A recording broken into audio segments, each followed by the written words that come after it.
Hey, y'all, come look at this. लेकिन पूरा भरोसा है कि दिन भर पंडित जी लड्डू खिलाते रहेंगे। पूरा भरोसा है कि आज दिन भर लड्डू भी और जलेबी भी खाने को मिलेगी।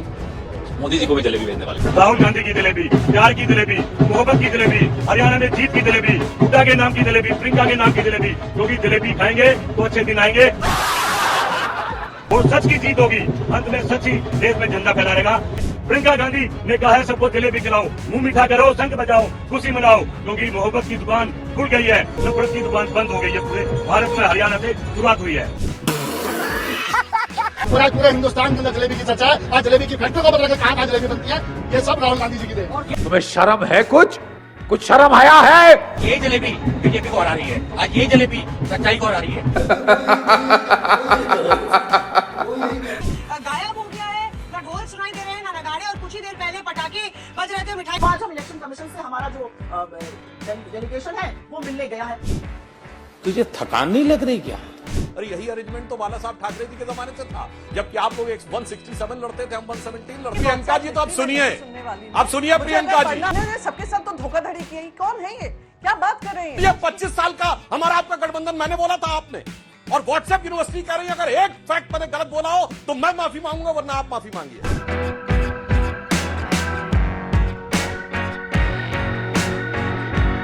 चलिए शुरू कर। तो अंजना जी किसी बात से उत्साहित नहीं है, हम तो तटस्थ भाव से देख रहे हैं कि इसलिए जो कुछ हो रहा है इंडी गठबंधन में सहज और स्वाभाविक है।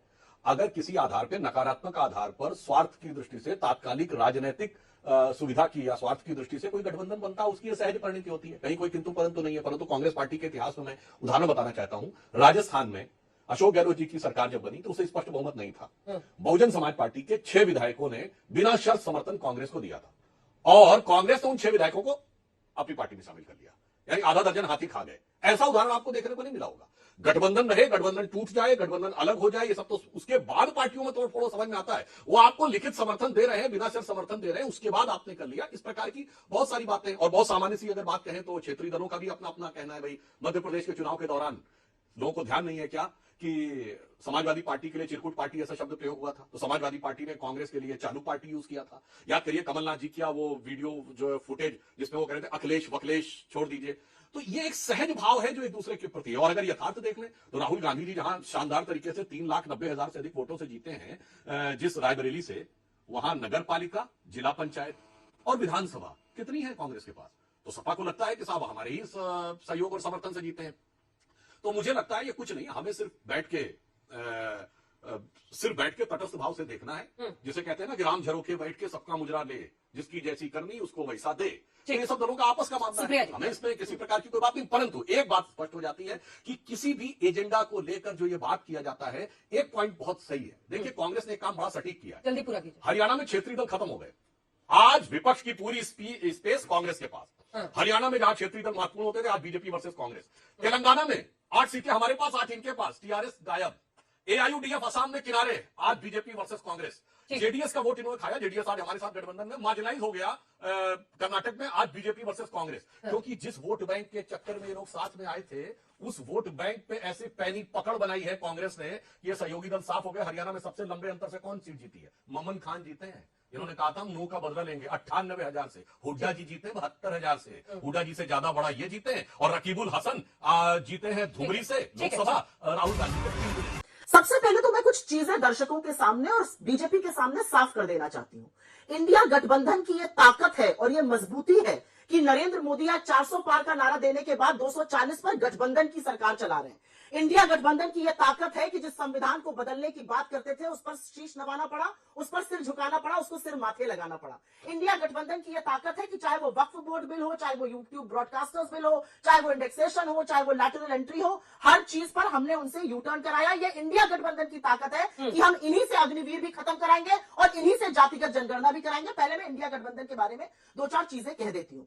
मैं बिल्कुल, हम अनलाइक द बीजेपी, यहां पर एक शब्द प्रयोग किया गया, हम हाथी निकल गए। अरे आप तो वो सांप है जो आप अगल बगल वालों को ही डस लेते हैं। पहले पूछिए शिवसेना से, पूछिए एनसीपी से, पूछिए शिरोमणि अकाली दल से, पूछिए जदयू से, पूछिए जेजेपी से। जिसके साथ आप आए, आप पहले उसको डसते हैं, उसको खत्म करते हैं। लोगों के घर पे डाका डालने का, अपने घटक दलों के घर पे डाका डालने का काम आप करते हैं। आपके साथ जो आया वो नेस्तो नाबूद होकर ही जाएगा। ये तो मैंने थोड़े बहुत एग्जाम्पल बता दिए जो आपके साथ सालों से हैं। उनके साथ आपने क्या किया ये सब जानते हैं। उद्धव जी का आपने जो तिरस्कार किया इसका बदला महाराष्ट्र भी लेने वाला है। मैं एक चीज यहाँ पर बहुत जिम्मेदारी से कहना चाहती हूँ।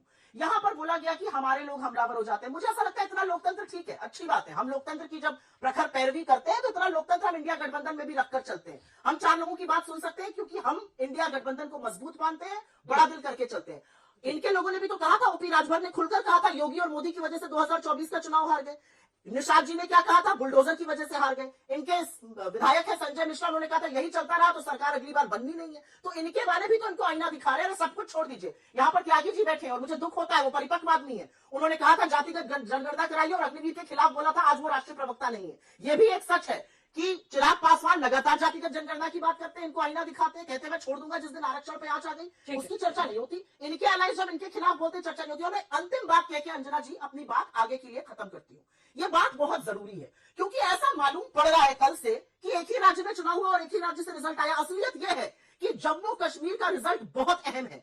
10 साल बीजेपी ने वहां पर एक मिस एडवेंचर, एक प्रयोग किया। वहां के लोगों से मत का अधिकार छीना, उसको यूनियन टेरिटरी बनाया, वहां पर प्रेसिडेंट रूल लगाया, हर हथकंडा अपनाया और वहां के लोगों ने एक सिरे से इनको नकार दिया है, एक सिरे से इंडिया गठबंधन को जिताया है। और असलियत आज यह है कि बीजेपी के पास जम्मू कश्मीर में कहने के लिए कुछ नहीं है। ये असलियत है, उसके बारे में कोई चर्चा नहीं करेंगे। ये मूड ऑफ द नेशन बता रहे हैं हरियाणा से, मूड ऑफ द नेशन बताइए ना जम्मू कश्मीर से भी, जहां पर आपकी सिरे से हार हुई है, जहां पर आपको बुरी तरह से हरियाणा पर भी तो आपको सुप्रिया जी चर्चा करनी होगी ना। हरियाणा पर सुप्रिया जी हरियाणा पर भी तो चर्चा करनी चाहिए ना। मैं कह रहे हैं आम आदमी पार्टी से अगर गठबंधन हो जाता तो आपके लिए देखिए ना 4 सीटें हैं। एक काउंटर क्वेश्चन है जो कि प्रियंका जी ने भी कहा है, ये अच्छा है। उन्होंने बताया कि जम्मू कश्मीर में आपने गठबंधन किया, आपके लिए फायदे का सौदा हुआ। आसंद की सीट, कांग्रेस की हार का अंतर 2306 वोट और आम आदमी पार्टी को वोट मिले 4290। वो ग्राफिक्स ये देखिए। उचाना कला जहां पर 32 वोट से आप हारे, वहां पर 2500 के करीब आम आदमी पार्टी को मिला।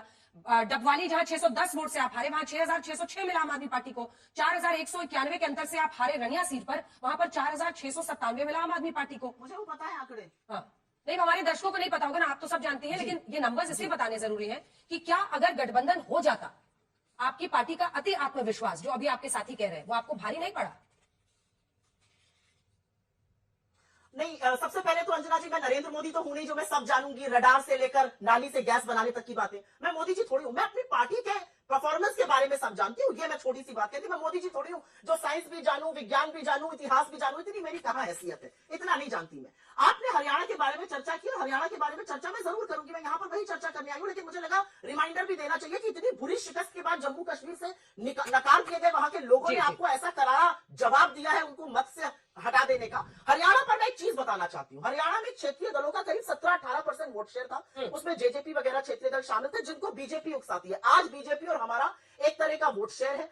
चुनाव के नतीजों के बाद हाइंडसाइट 2020 होती है, आकलन करना बहुत आसान है। मैं आपके सामने 7 कंस्टिट्यूएंसीज का नाम रख देती हूँ, करनाल, डबवाली, रेवाड़ी, पानीपत सिटी, होडल, कालका, नरनौल। ये 7 ऐसी सीट्स हैं जिस पर ईवीएम में कुछ गड़बड़ी पाई गई। हमारे कैंडिडेट्स उसको लेकर रिटर्निंग ऑफिसर के पास गए। रिटर्निंग ऑफिसर और इलेक्शन कमीशन ने उस पर जब कोई नहीं लिया तो आज हम इलेक्शन कमीशन से हमारा जो डेलीगेशन है वो मिलने गया है। मेरा अपना मानना है कि चुनाव के नतीजों के बाद आकलन करना बहुत आसान हो जाता है, जैसा कि बीजेपी भी बताई। सबसे पहले हरियाणा के चुनाव के लेकर के संबंध में मैंने कहा था कि हमने छत्तीसगढ़ देखा है, मध्य प्रदेश देखा है, अगर कमी होती है वो कमी का सुधार करेगी कांग्रेस पार्टी।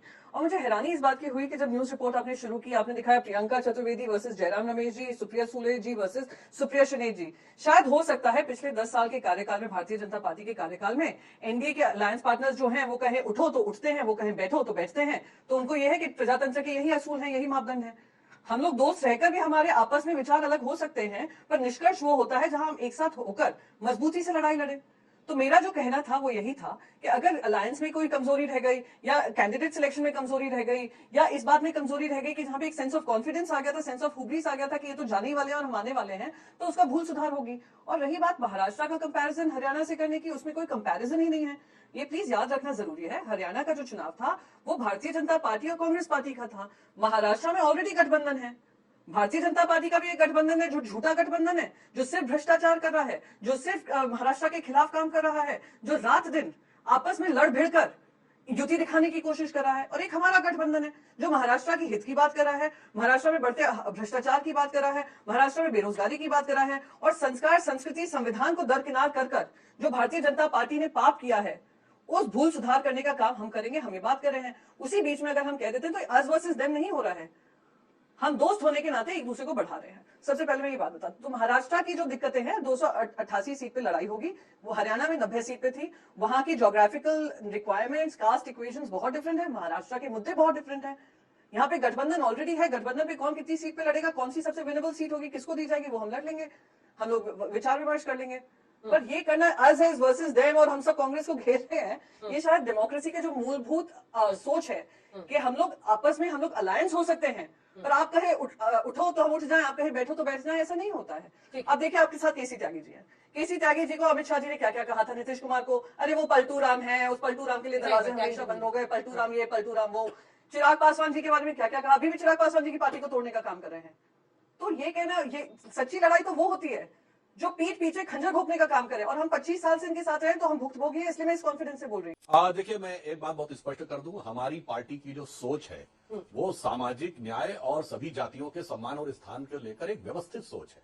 उसका कोई तात्कालिक राजनीति से मतलब नहीं है। केसी त्यागी जी ने उल्लेख किया मंडल कमीशन का विषय का, तो मैं दर्शकों को याद दिला दूं, मंडल कमीशन 7 अगस्त 1990 को लागू किया था वीपी सिंह ने, इस डर से क्योंकि 9 अगस्त 1990 को देवीलाल जी की रैली थी और यह तय था कि जनता दल के अधिकांश विधायक टूटकर चले जाएंगे, अन्यथा कोई और प्रधानमंत्री होता तो एक हफ्ते बाद 15 अगस्त था, 15 अगस्त को लाल किले की प्राचीर से घोषणा करता। मगर केसी त्यागी जी शरद यादव जी के बहुत निकट रहे। शरद यादव जी ने स्वयं एक पुस्तक में लिखा है कि उन्होंने वीपी सिंह को से बात की, उन्होंने कहा अगर देवीलाल जी की रैली से पहले नहीं करोगे तो मेजॉरिटी एमपी चले जाएंगे। तो उद्देश्य वहां पर सामाजिक न्याय नहीं था। और उससे पहले हमारी पार्टी ने कल्याण सिंह जी 1900 ओबीसी थे, 1984 में भाजपा उत्तर प्रदेश के अध्यक्ष बने थे। विनय कटियार जी ओबीसी थे, 1986 में बजरंग दल के संयोजक। सब लिख रहे हैं मुझे कि आज हिस्ट्री की पूरी क्लास लग जाएगी क्या हल्ला बोल में। ठीक है, आप अपनी बात संक्षेप में पूरी कीजिए, लेकिन आपके रिश्ते कैसे चल रहे हैं सुधांशु जी, आपके गठबंधन के साथियों के साथ आपके रिश्ते कैसे चल रहे हैं? जेडीयू टीडीपी सब ठीक ठाक है मामला? बिल्कुल। मैं आरएलडी भी उधर हमने सुना है 2-3 सीट मांग रही है 10 में से उपचुनाव में। 1995 देखिए, जेडीयू 1995 में हमारा गठबंधन हुआ, आज 29 साल हो चुके हैं। बस बीच के 1.5-2 साल छोड़ दीजिए, हमारा सबसे लंबा भारत की राजनीति का सबसे दीर्घजीवी गठबंधन में से एक है। शिवसेना से हमारा गठबंधन 1989 में हुआ था। और आज मैं प्रियंका जी को याद दिलाऊं, आज महाविकास आघाड़ी क्या कर रहा है, जिसकी सीटें ज्यादा होंगी उसका सीएम बनेगा। अरे यही अरेंजमेंट तो बाला साहब ठाकरे जी के जमाने से था, जबकि आप लोग 167 लड़ते थे, हम 117 लड़ते थे। यही मान गए होते तो वो हालात नहीं होते और आज किस बेबसी में खड़े हुए हैं कि वही मानना पड़ेगा जिसकी सीटें ज्यादा होंगी और उसका ही सीएम बनेगा। खैर, उसके बाद होगा, मैं इतिहास की किताबें उठाकर पढ़ लूंगी और 25 साल के हमारे शिवसेना के गठबंधन के बारे में ये कम ही टिप्पणी दें तो ज्यादा ठीक रहेगा, क्योंकि ये लोग वो लोग हैं जो पैरासाइटिक बिहेवियर होता है, जब पीठ पे खंजर घोंपने का काम करते हैं। और वो चिराग पासवान भी उसके उन्होंने एक्सपीरियंस किया है, जेडीयू ने एक्सपीरियंस किया है, शिवसेना ने एक्सपीरियंस किया है, डीएमके ने किया है, टीडीपी ने किया है, ममता बनर्जी ने किया है। इन्होंने सबके साथ तो धोखाधड़ी की। कौन है ये, क्या बात कर रहे हैं? आप इसी कगार पे खड़े हो गए, बेबस हो गए। अरे बेबस तो आप लोग हैं, बेबस तो आप लोग हैं आज महाराष्ट्र में, और मुझे खुशी है इस बात की। नहीं, हम बोलेंगे क्योंकि हम इतिहास नहीं सुने आए हैं और आपका वर्ष नहीं सुने आए हैं हम इतिहास का। सुधांशु जी जवाब दीजिए। नहीं, मैं आपका सुनने नहीं आई हूँ भाई साहब। मैं ना इस डिबेट में पार्टिसिपेट करने आई हूँ कि आने वाले चुनाव में क्या होने वाला है, इंडिया गठबंधन की क्या नीति होने वाली है। उसी पर वो बोल रहे हैं, गठबंधन के साथियों पर वो हिसाब मांग रहे हैं। जवाब दीजिए सर, छोटा सा संक्षिप्त। अब मैं बात सुनो, प्रियंका जी 25 साल की हिस्ट्री किसने बोली थी, मैंने या आपने? बोलिए 25 साल का हमारा आपका गठबंधन मैंने बोला था आपने? और व्हाट्सएप यूनिवर्सिटी कह रही है अगर एक फैक्ट मैंने गलत बोला हो तो मैं माफी मांगूंगा, वरना आप माफी मांगिए। आए बाएं साए मत बोलिए। 25-30 साल की बात आपने शुरू की। अब सुनिए आराम से, अब सुनिए, मैं आज की बात कर रहा हूं। अरे अननेसेसरी बीच में आए वो व्हाट्सएप यूनिवर्सिटी और 25 साल की बात, साफ सरासर झूठ बोलते हैं, किसी के पास कोई फैक्ट नहीं होता, तब ये बोलना शुरू करते हैं। इसलिए मैं करोड़ों दर्शकों से कहता हूं, जाओ चेक करो एक एक डेट अगर गलत बोली हो। अब मैं आज की आता हूं इस पे। मुंबई में हुई थी ना इंडी गठबंधन की बैठक, जिसमें यह बात आई थी कि जातिगत जनगणना का मामला इंडी गठबंधन जो अनाउंस करेगा बाहर स्टेटमेंट उसमें शामिल किया जाए। यह ललन सिंह ने बोला जो वहां पर थे, उस समय का अध्यक्ष थे, और आज कार्यकारी अध्यक्ष संजय झा ने बोला। कांग्रेस ने मना कर दिया। अब बोलिए, तो आज की बात कर रहे हैं, पिछले साल की, और महाराष्ट्र में मुंबई की बैठक। क्यों? क्योंकि कांग्रेस को उसे अपने एजेंडा के लिए बचा के रखना था कि वो कांग्रेस अपने एजेंडा में दिखाए, इंडी गठबंधन में नहीं। और झूठ बोलना क्या होता है, केसी त्यागी जी बैठे हैं, बिहार में जातिगत सर्वे का निर्णय जून 2022 में हुआ, जब भाजपा जदयू की सरकार थी। सुप्रिया जी, होना शुरू हुआ अगस्त में, जब आरजेडी और इनकी सरकार थी। और राहुल गांधी कहते देखो भैया हमने नीतीश कुमार से कह दिया, मेरे भाई नीतीश कुमार उस समय हमारे साथ थे। दर्शक चेक करें, प्रियंका जी के हंसने मुस्कुराने पे ना जाए, जून 2022 में किसकी सरकार थी, फिर व्हाट्सएप यूनिवर्सिटी बोलिएगा, ऐसे आए बाएं सहमत बोला करिए। हर चुनाव, हर परिणाम, हर नतीजे से हम कोई ना कोई सबक जरूर सीखते हैं। कांग्रेस पार्टी इससे भी सबक सीख रही है। मैंने आपसे पहले ही कहा कि रणनीति बन रही है। राहुल जी और खड़गे जी मिले हैं। आगे हम अपने गठबंधन के साथियों से बात करेंगे। भाई हम तो एक दूसरे के साथ बड़े प्रेम से, बड़े प्यार से बात करते हैं। हमारे अंदर लोकतंत्र है। हम थोड़ी महाराष्ट्र में दूसरे को कह रहे हैं कि इनको देखकर उल्टी आ रही। तानाजी सावंत ने क्या कहा अजीत दादा को, इनको देखकर मुझे उल्टी आती है, दम घुटता है। एक आदमी कह रहा है फडणवीस को चीफ मिनिस्टर होना चाहिए, कैसे शिंदे बने हुए हैं, एकनाथ शिंदे। दूसरा आदमी पलट के कह रहा है भैया महायुति तो ले डूबेगी। ये इनकी आपसी तिगाड़ी की मैं बात कर रही हूँ। शिवाजी की जो ध्वस्त मूर्ति थी ना, उसका बदला आपसे महाराष्ट्र लेगा। जो आपने उद्धव साहब के साथ किया उसका बदला लेगा, और बदलापुर का भी बहुत बड़ा बदला लेगा। लेकिन मैं यहाँ पर एक चीज कहना चाहती हूँ, यहाँ पर बड़ी बड़ी बातें करी गई मंडल कमीशन की। अरे मैं सिर्फ इतना कहना चाहती हूँ, नीतीश बाबू ने जातिगत सर्वे कराया था, वो वेबसाइट महीनों से नहीं चल रही है, वो वेबसाइट खुली नहीं रही है। ऐसा यूटर्न मारा नीतीश बाबू ने कि वेबसाइट बंद हो गई। ये तो इनकी असलियत है। नहीं, मैं तो बस यही कहूंगी, 2 लाइन क्या एक ही लाइन में कह देती हूँ कि महाविकास आघाड़ी की सरकार बनने वाली है। ये गठबंधन मजबूत है, मजबूती से आगे बढ़ेगा। जनता का, महाराष्ट्र की जनता का। हाँ, बस मैं 2 लाइन बिल्कुल ही एक लाइन में कह देता हूँ। जो इन लोगों ने बोला है, तो जिस समय जनता पार्टी का गठबंधन टूटा था तो अटल जी ने एक पंक्ति लिखी थी आपस में, जो इन दलों में जनता परिवार में लड़ाई होती उसके लिए, कि बेनकाब चेहरे हैं, दाग बड़े गहरे हैं, टूटता तिलिस्म, आज सच से भय खाता हूँ, गीत नहीं गाता। दोस्तों वीडियो अंत तक देख ली है तो अच्छी लगी होगी। अगर वीडियो अच्छी लगी है तो वीडियो को एक लाइक और चैनल को सब्सक्राइब कर लेना, और वीडियो में आपकी क्या राय है ये जरूर लिखना। वीडियो अंत तक देखने के लिए आप सभी का बहुत बहुत धन्यवाद। चलिए मिलते हैं अगली वीडियो पर, तब तक के लिए बाय।